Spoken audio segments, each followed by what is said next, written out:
But news-making headlines this morning, we'll look at security, then we'll look at flooding in Ghana, and we'll do education. We'll take you to the international front as well. I am Malti Tisaida Sadek. We're streaming live on Facebook at GTV Ghana. Do endeavor to watch us there and share our feed on DSTV wherever you are in Africa and the world. You can watch us on channel 278.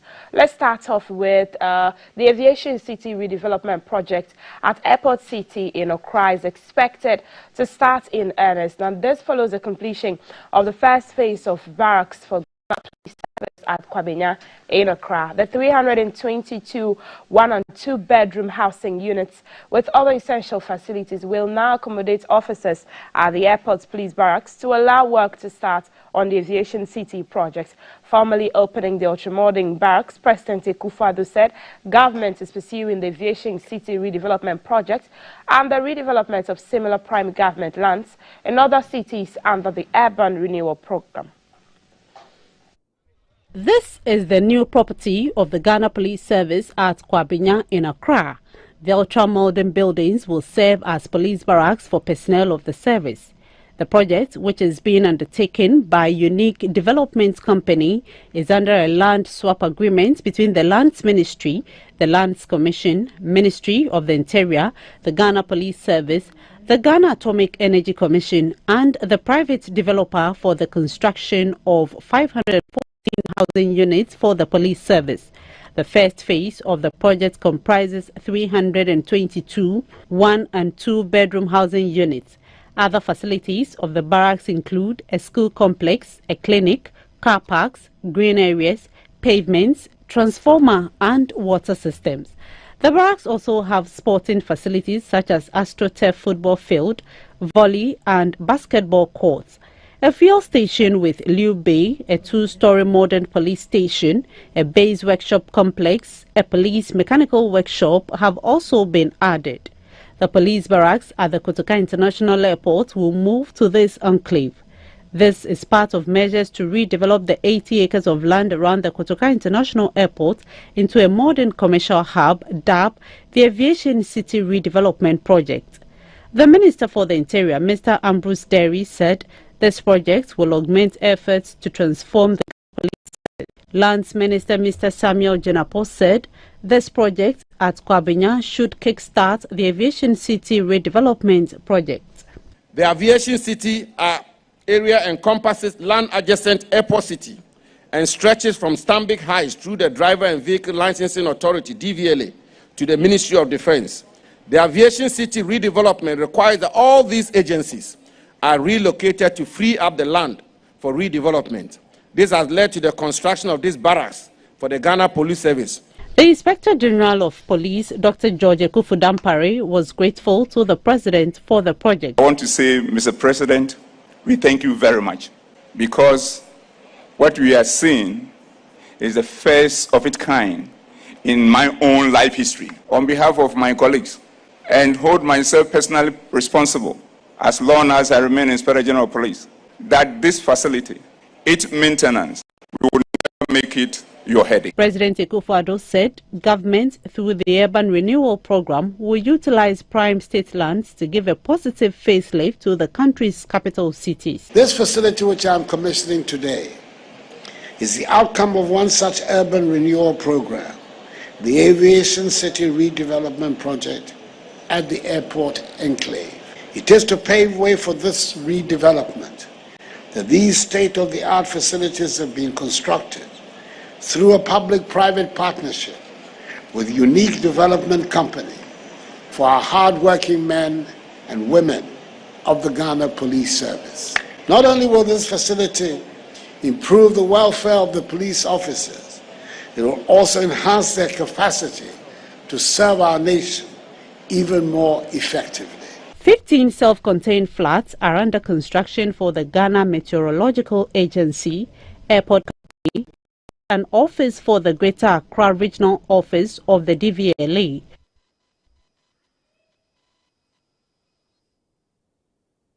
Let's still stay in the capital. The Fair Wages and Salaries Commission has engaged heads of the civil service and local government service in a consultative meeting in Accra. It is part of the 2023 nationwide payroll monitoring exercise, which seeks to ensure fairness and equity in pay administration, as well as manage the public sector wage bill effectively.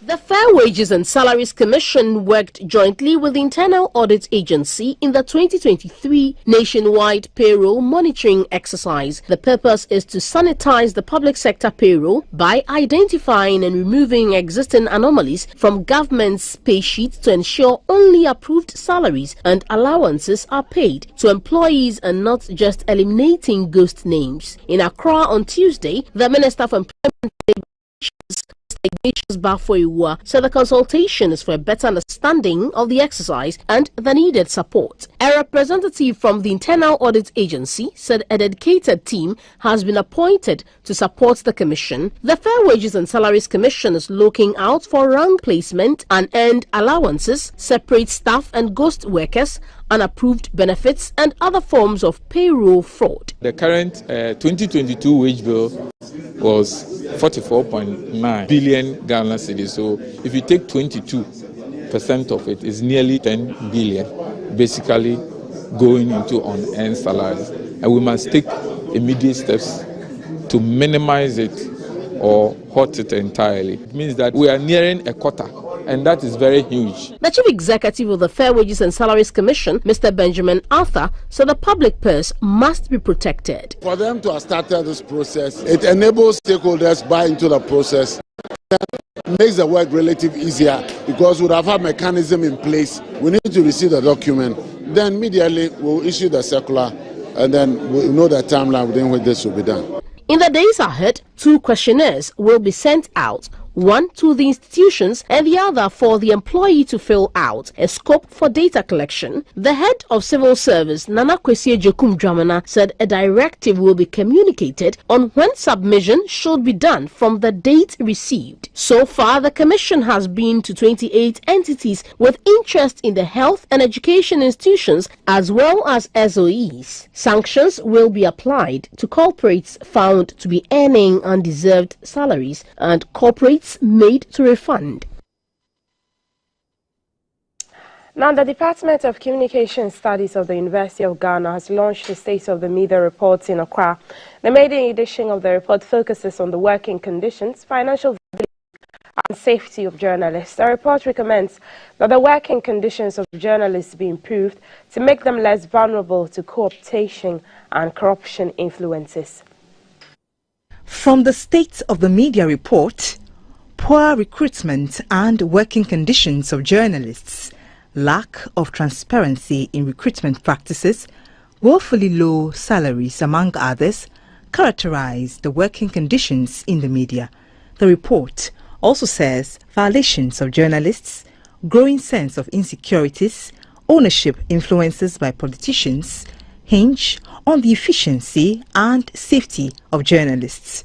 The report recommends that training and capacity building of journalists be encouraged, whilst provision of tools and security for safer working environment be ensured. Across these chapters, we present what we believe to be compelling evidence for an urgent need for reforms in the Ghanaian media. The department hopes to do this every 3 years.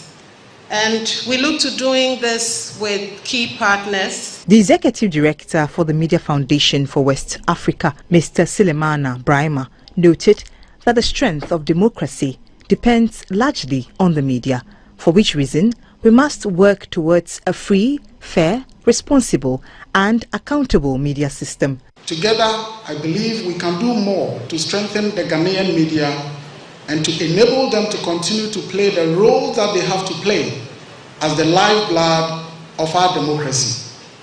Indeed, as they say, when the media die, democracy dies. The Director General of the Ghana Broadcasting Corporation, Professor Amin Al-Hassan, put in focus that content regulation must be taken seriously in order to sanitize the media space. For us to go into the next 30 years, we will need a kind of content regulation of a sort not a type that will be subject to political abuse, but a type that will keep the media in check. Content regulation is becoming even more important because of the increasing ability to weaponize information. Content regulation is not about censorship in the way we experienced it before. It is to acknowledge the fact that the nation state is a democracy as well as a community of values. The launch of this report is part of activities marking the 50th anniversary of the Department of Communication Studies of the University of Ghana. For GBC News, Yaira Lawe reporting. Let's look at flooding in Ghana. Government is working with the World Bank through the Greater Accra Integrated Development Project, GARID, with investments of $200 million to tackle flooding in vulnerable communities, including works on the Odo River. Procurement processes for the performance-based dredging of the Odo River is completed, and work is expected to commence soon after the implementation of the resettlement plan, action plan to compensate individuals that will be impacted by the project. Other interventions include drainage improvement works at Achimota, Nima, and Kaneshi. I hereby humbly call on our chiefs, community leaders, civil society groups, and the media to support government efforts in controlling flooding in our country. Still on flooding, despite government's huge investment in solving perennial flooding in Ghana, especially Accra, human activities remain a challenge thwarting efforts of government.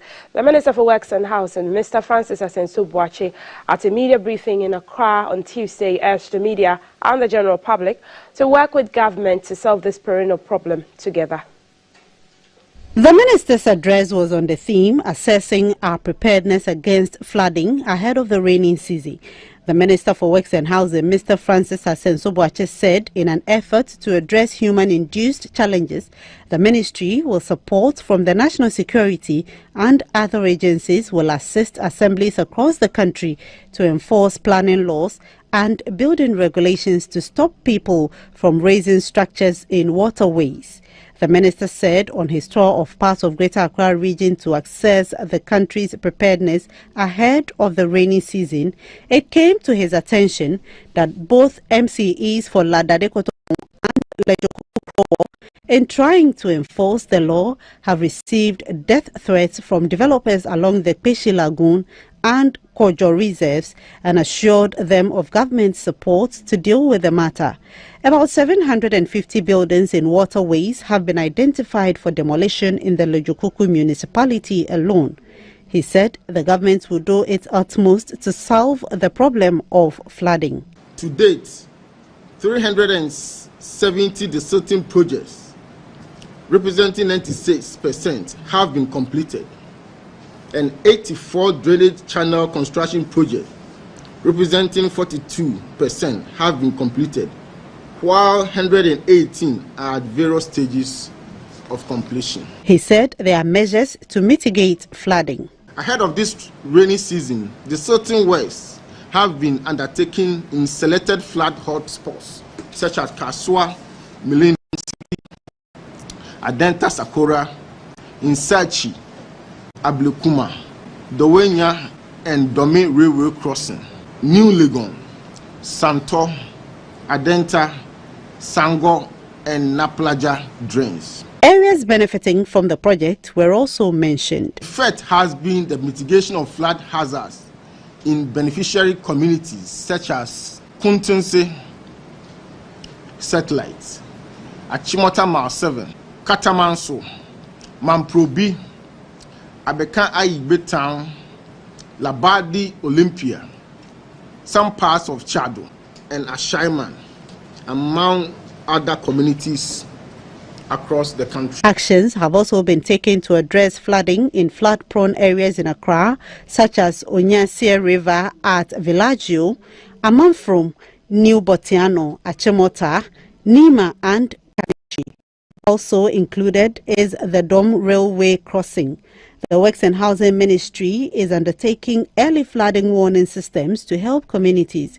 Government has since 2018 committed 450 million cedis through the National Flood Control Programs to solve Ghana's perennial flooding problems in Ghana. You're still watching GTV Breakfast News. Let's take you to Washington, D.C. and look at Ghana's finances. Looking beyond the $3 billion bailout from the IMF and returning Ghana's economy to the path of growth and job creation was one of the points on the agenda of the Ghanaian delegation that participated in the just-ended spring meetings in the U.S. capital, Washington, D.C. In an exclusive interview, Finance Minister Mr. Ken Ofori-Atta told GBC News that the U.S. Development Corporation and U.S. Exim Bank are ready to invest in iconic projects including IT, housing and agriculture to prop up growth in Ghana's economy immediately the board approves the bailout. The 2022 extended credit facility that Ghana has applied for from the IMF can easily be described as the one which has gained traction among Ghanaians. This is because the $3 billion support from the fund is the oxygen Ghana's economy needs to pump its lifeblood. Mindful of this, while attending the spring meetings, the keeper of the national kitty, Mr. Ken Ofori-Atta, engaged the U.S. Deputy Treasurer, Mr. Wally Adeyomo, U.S. Development Finance Corporation, and the U.S. Exim Bank in Washington. The aim is to woo more investment into Ghana post-IMF bailout and put the economy back on the trajectory of robust and sustainable growth. They essentially said we are ready for business, and therefore let's identify certain iconic projects in technology, in housing, in agriculture, etc., that they can engage us in. U.S. Exim Bank were also of like mind and very solution oriented as to how even with the sovereign issues of going to the IMF, they can work with their private sector. U.S. companies already doing business in Ghana pledged to ramp up their investment. They, on their part, are committed to support our program at the fund. More importantly, for us to look at creative ways of a partnership to ensure that private investments also come into the country. And as chairman of the V20 group, Mr. Ofori-Atta said the group, consisting of 58 countries with a population of 1.3 billion, wants to ensure that climate financing gains prominence on global financial architecture. Key aspect is how do you get a carbon fit international financial architecture. That's the objective for the Accra to Marrakesh, and then hopefully that will feed into real decisions to be made, so that by the time we get to Dubai for COP28, we'll have a substantial development, and that will make sure that we who emit less than 4% of emissions, are somehow funded to be able to make sure that we have climate adaptation and mitigation instruments that will continue to make our countries grow. The tagline of the V20 group is "From Accra to Marrakesh." This is because the 2023 annual meetings of the IMF World Bank will be held in Marrakesh, Morocco, in October. However, from Washington, D.C., let's take you to the north, where a 30-year-old tipper truck driver and a resident in Tamale has been sentenced to 40 years in prison for conspiracy to commit robbery and robbery. The convict, Adamu Issa, first appeared in court on October 26, 2022 and pleaded not guilty to the charges. Now, according to the prosecution, Adamu Issa and his accomplice, identified as Al-Hassan and currently at large, on May 24, 2022, snatched a Toyota Hilux at gunpoint at Banyamene, a suburb of Tamale. More than 15 high-value vehicles, mostly Toyota Hilux vehicles, were snatched at gunpoint in Tamale between January and November 2022. According to police sources, the gang usually trailed their victims from town to the entrance of their homes, usually at new settlements where security is quite Act. On May 24, 2022, a gang trailed a victim to Gbanyami, a suburb of Tamale, and at a gunpoint snatched a Toyota Hilux pickup, a mobile phone, laptop, a pen drive and other items. Police investigations led to Adamu's arrest at the Tamale Circuit Court, where he was standing trial for another crime. A search in Adamu's home recovered a pen drive that belonged to the victim of the car snatching incident on May 24. Adamu earlier served a 2-year sentence for car snatching. The court, presided over by Justice Eric Ansankuma, in pronouncing judgment, took into consideration the convict's criminal records. Police source earlier told GBC News that Adamu was part of the car snatching syndicate operating between Ghana, Togo and Burkina Faso. Let's look at mining. Warwick Stewart, a mining expert, has told that mining bauxite in the Tiwa Forest Reserve would lead to environmental, social and other vices that cannot be reclaimed in any shape, and its restoration is not likely to be possible or appropriate in terms of national designation and international best mining practices. Mr. Stewart was testifying as an expert witness on the impact of mining in the Tiwa Range Forest Reserve. This claim that the plan to mine in the forest violates the right to life and dignity of the people as enshrined in the Constitution, and are praying the Accra High Court to restrain governments, its agents, workmen, allottees and guarantees from mining and its related activities in the forest. Mr. Warwick Stewart explained to the court that the Tiwa Range Forest Reserve is recognized at regional, national and global levels as one of the most important sciences in the world for the protection of biodiversity. He said the forest protects a number of internationally recognized threatened species, and any industrial scale mining will result in the loss of the majority of this upland evergreen forest and the species that it harbors. He said although efforts are made to restore mined area to their former state, in the case of the Tiwa Forest, there are substantial constraints to the possibility of its being restored to its old form based on the international designation of the reserve and the impact of industrial bauxite mining. Estate Attorney Lena Johnson Abasa, leading the cross-examination, asked Mr. Stewart the basis for his conclusion that mining bauxite in the Tiwa Forest would lead to environmental, social and other vices that cannot be reclaimed in any shape or form if the spatial extent of the proposed bauxite mining is not known currently. The expert witness told the court that public information from the Ghana Integrated Aluminium Development Corporation estimated bauxite production at the gateway to be 5 million tons per annum, and based on a simple calculation as provided by GIADEC, the likely minimum extent of the area that will be mined at gateway will be 3,484 hectares. He said this will likely occupy a greater area, which will result in the loss of majority of the upland evergreen forest at Etiwa, which basically forms the heart and lungs of the forest.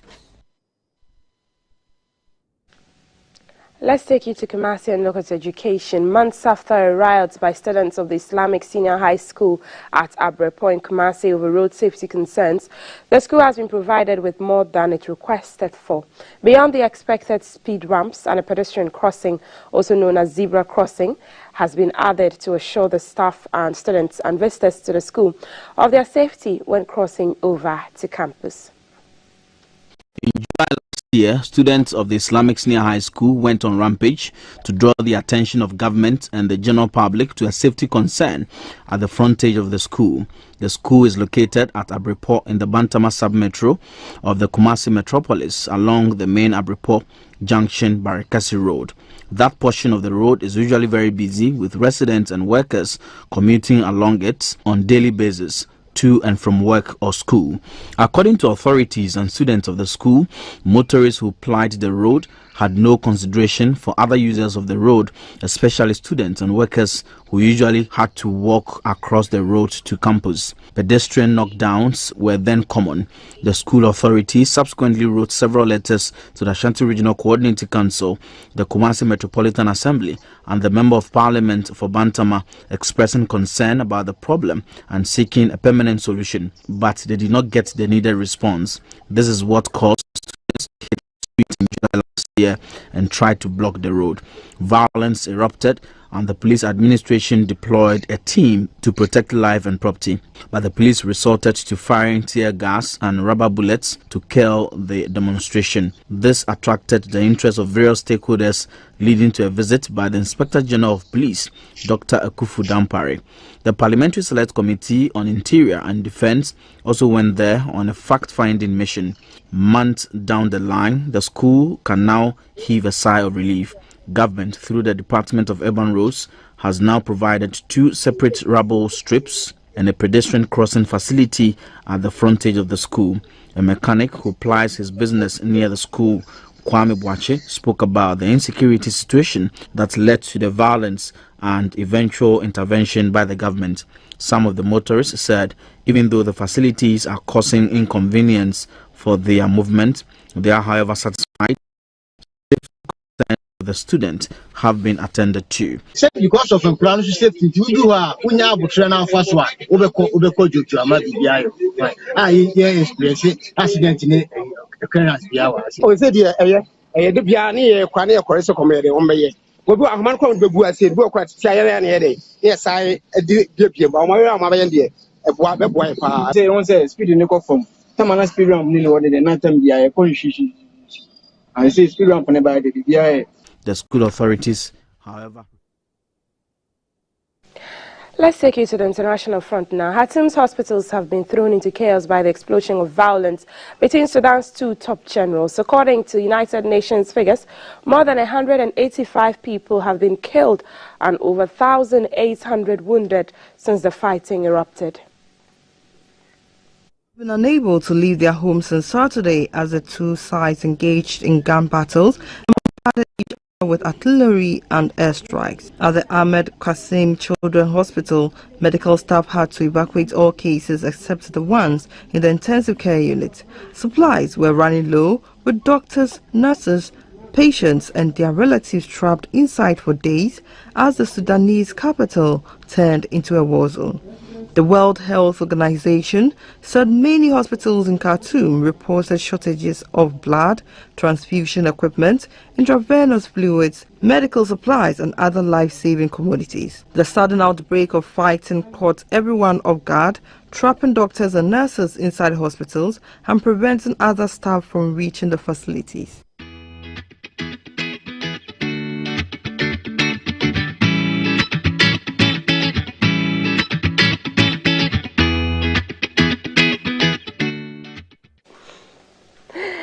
Thursday, we want to find out how weather will be. I kept hearing thunderstorms, and so we're wondering, is there going to be rain in the capital? Felicity Afionyo joins us on the phone lines from Ghana Meteo Agency. Good morning, Felicity. Good morning, Multiti.